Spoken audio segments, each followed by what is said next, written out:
For problem number 1, I distributed the 2 to the x and the -4, which gave me 2x and -8. Then I moved the -3 to this side, which made it positive, which gave me y equals 2x minus 5.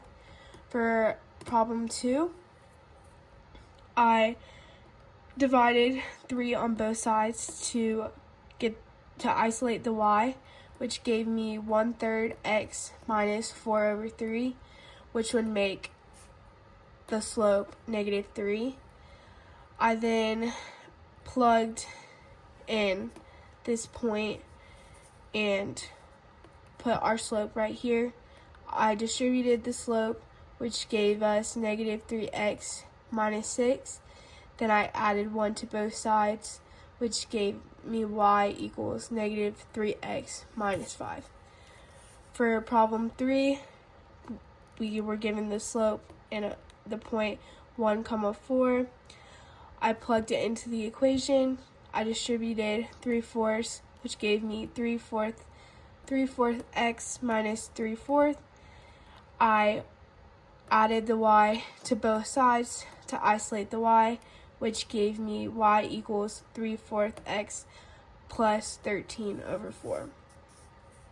For number 4, we were given 2 points, so I plugged it into point slope formula to get the slope, which was -8/5. I then plugged it into this equation with the point -1, 3.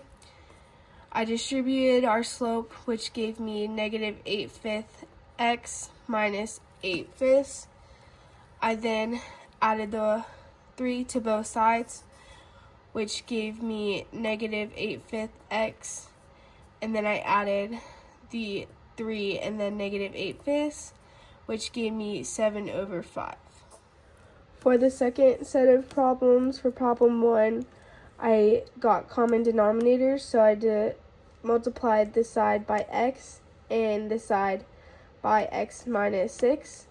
The common denominator would be x squared minus 6x, but I was able to cancel out the denominators, which left me with 3x equals 5x minus 30 because you times the bottom and the top. I then moved the 5x over to isolate the x, which gave me -2x equals -30. I then divided both sides by -2, which gave me 15. For the second problem, the denominators were the same, so it was automatically x equals 5. For the third problem, I times this fraction by x minus 1 and this fraction by x plus 1 to give us x squared minus 1.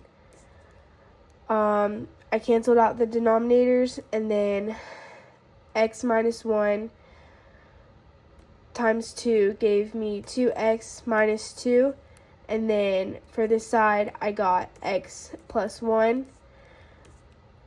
I then distributed the negative and combined like terms, which left us with x minus 3 equals 2x. I then isolated the x, which left us with x equals -3.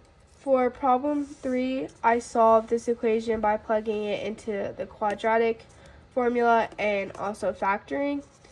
So to plug it into the quadratic formula, I wrote out my a, b, and c, plugged them into their spots,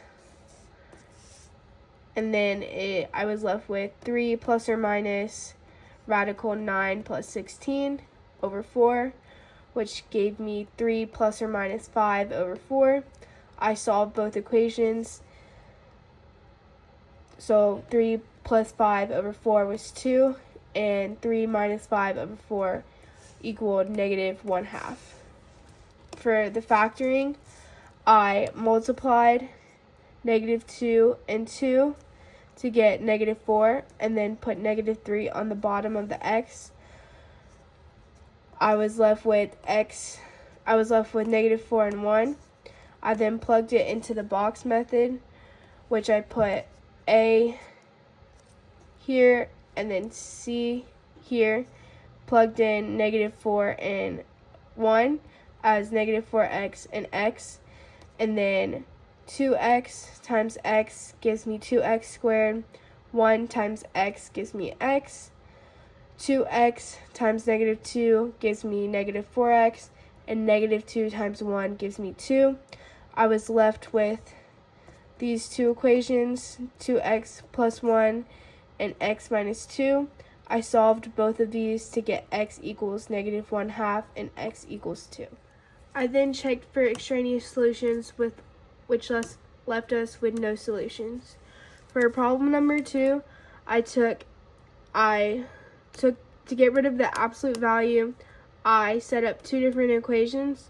I did 2x minus 5 equals 3 to get x equals 4, and 2x minus 5 equals -3. I then checked for extraneous solutions, which gave us no solutions.